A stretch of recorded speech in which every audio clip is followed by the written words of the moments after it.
Hi everyone. In this video, I will bust myths about hair transplant again. So, let's see what are more myths associated with hair transplant.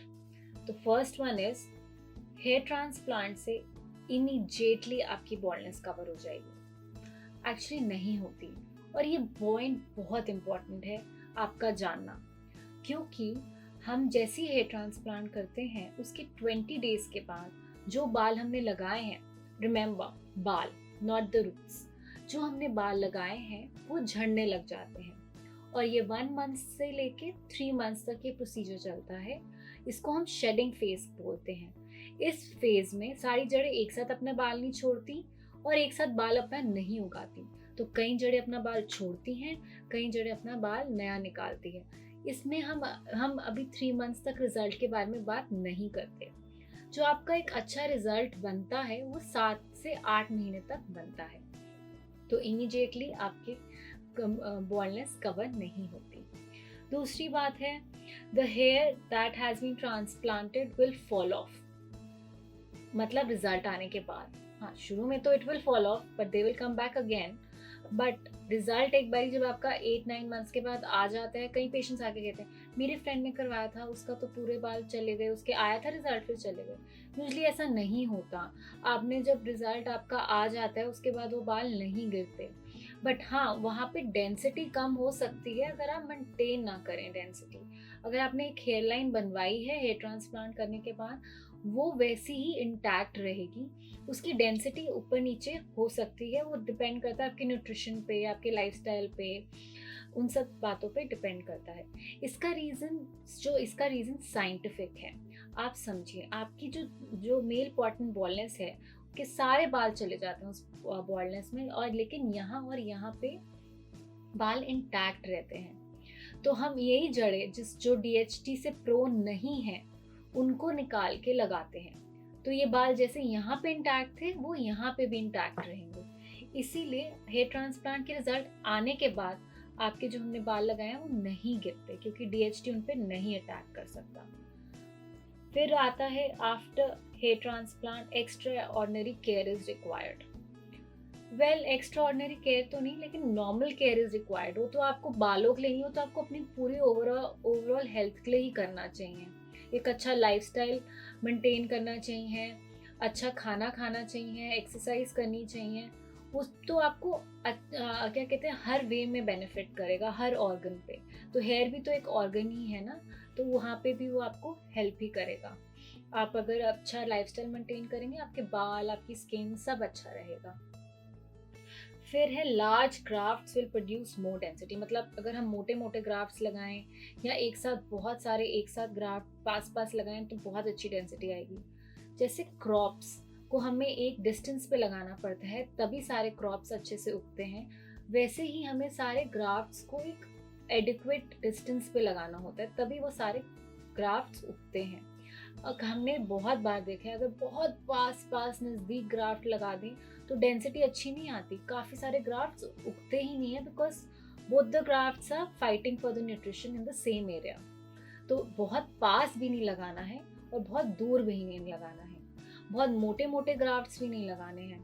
मोटे मोटे पीछे लगते हैं, 3 वाले या 4 वाले. जो 1 और 2 वाले हैं वो हमेशा आगे लगते हैं, क्योंकि उससे बहुत अच्छी हेयर लाइन बनती है जो कि बहुत नेचुरल लगती है. हेयर ट्रांसप्लांट वुमन में काम नहीं करता. क्यों नहीं करेगा? जैसे मेल में करता है वैसे वुमन में करता है. आपने यहाँ से जड़ निकाली, आपने उस जड़ को यहाँ से निकाल के दूसरी जगह लगाई, जैसे वो पीछे उग रही थी वो आगे भी उगेगी. तो फीमेल मेल में उग सकती है, फीमेल में क्यों नहीं उगेगी? ये भी एक मिथ है. फिर आता है यंग मेन में वर्क करेगी. यंग नहीं, हर एज में हेयर ट्रांसप्लांट वर्क करता है. आपका एक अच्छा डोनर एरिया होना चाहिए. अगर आपके पास एक अच्छा डोनर एरिया है, आपका हेयर ट्रांसप्लांट वर्क करेगा ही करेगा. तो अगर आपके पास एडिक्वेट रूट्स हैं पीछे, तो आप उनको आगे लगाएंगे तो वो करेंगे. ऐसा कुछ नहीं है कि एज से ये रिलेटेड नहीं है. हमारे पास 50 एंड अबव भी लोग आते हैं जो हेयर ट्रांसप्लांट करवाते हैं, उनके रिजल्ट्स बहुत अच्छे हैं. इनफैक्ट कहीं एज जिनकी ज़्यादा है उनके रिजल्ट्स बेटर आते हैं, क्योंकि उनका जो शेडिंग पीरियड है वो कम हो जाता है, क्योंकि जो हेयर साइकिल है वो छोटा हो जाता है, तो लंबा हो जाता है, इसीलिए उनके रिजल्ट्स जल्दी आते हैं. Not everybody but in many cases we have seen that. फिर है you will need no further treatment to prevent hair loss after hair transplant. इसके लिए मुझे एक बहुत famous doctor hair transplant surgeon की लाइन याद आती है. Hair transplant is like buying a BMW. So once you buy it, you have to maintain it. In the same way, so आप अगर हेयर ट्रांसप्लांट करवा रहे हैं उसको मेंटेन भी कीजिए. मैंने आपको जैसे पहले बताया कि वो बाल नहीं जाएंगे, ऑब्वियसली नहीं जाएंगे, लेकिन डेंसिटी ऊपर नीचे हो सकती है.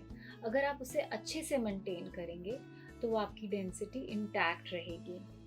और अगर हमने यहाँ हेयर ट्रांसप्लांट करा है, यहाँ तो नहीं करा है, यहाँ पे तो जाने के चांसेस हैं, तो आपको यहाँ पे मेंटेन करना है विद योर डॉक्टर्स गाइडेंस. क्योंकि यहाँ तो जड़े वही हैं जो DHT से ससेप्टेबल हैं. DHT उन पे अटैक कर सकता है और उनको फिर से किल कर सकता है अगर आप ध्यान नहीं देंगे. तो मेंटेनेंस इज़ वेरी इंपॉर्टेंट. आप गाड़ी खरीदते हैं, उसकी मेंटेनेंस करते हैं ना, तो इसकी भी आपने इतना इन्वेस्ट करा है तो इसकी भी मेंटेनेंस कीजिए. फिर है कि unlimited FU extraction is possible. No, हमारे अनलिमिटेड नहीं निकल सकते ग्राफ्ट्स. अगर मैंने यहाँ से ग्राफ्ट निकाला है, वहाँ पे जड़ वापस नहीं आने वाली.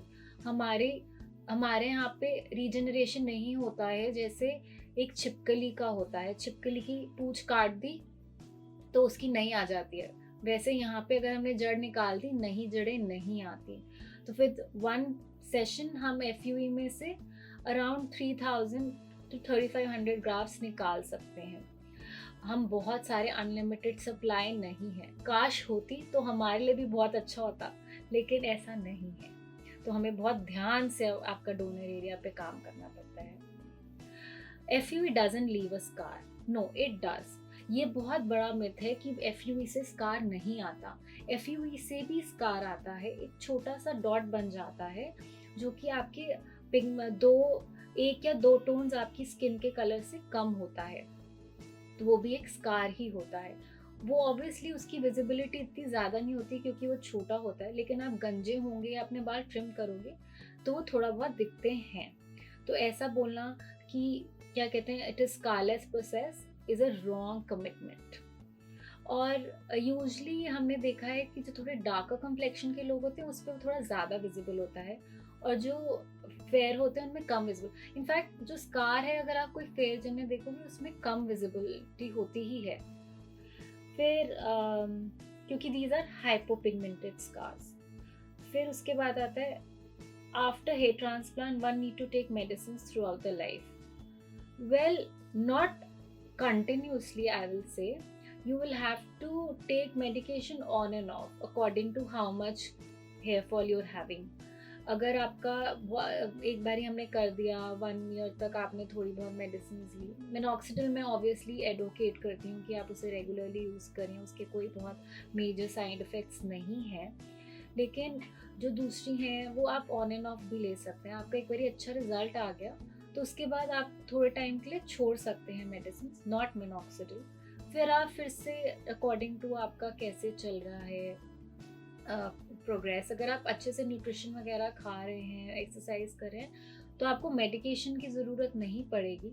आप क्या कहते हैं क्योंकि हम मेडिकेशन में मल्टीविटामिन ही देते हैं और या फिनेस्टराइड दे दिया, तो अगर आप अपना अच्छे से मेंटेन करें तो आपको नहीं पड़ेगी. लेकिन बीच में बढ़ सकती है. आप ये नहीं सोचेंगे कि हमारा अब ख़त्म कहानी, हमने बाल वाले ख़त्म नहीं. मेंटेनेंस जैसे मैंने आपको पहले कहा ज़रूरी है. तो ये थोड़ी मिथ्स थी जो मैं आपके साथ शेयर करना चाहती थी हेयर ट्रांसप्लांट से रिलेटेड. अगर आपके कोई और डाउट्स हैं, कोई और आपको लगता है हेयर ट्रांसप्लांट से रिलेटेड क्वेश्चन है, तो आप मुझसे बिल्कुल पूछ सकते हैं.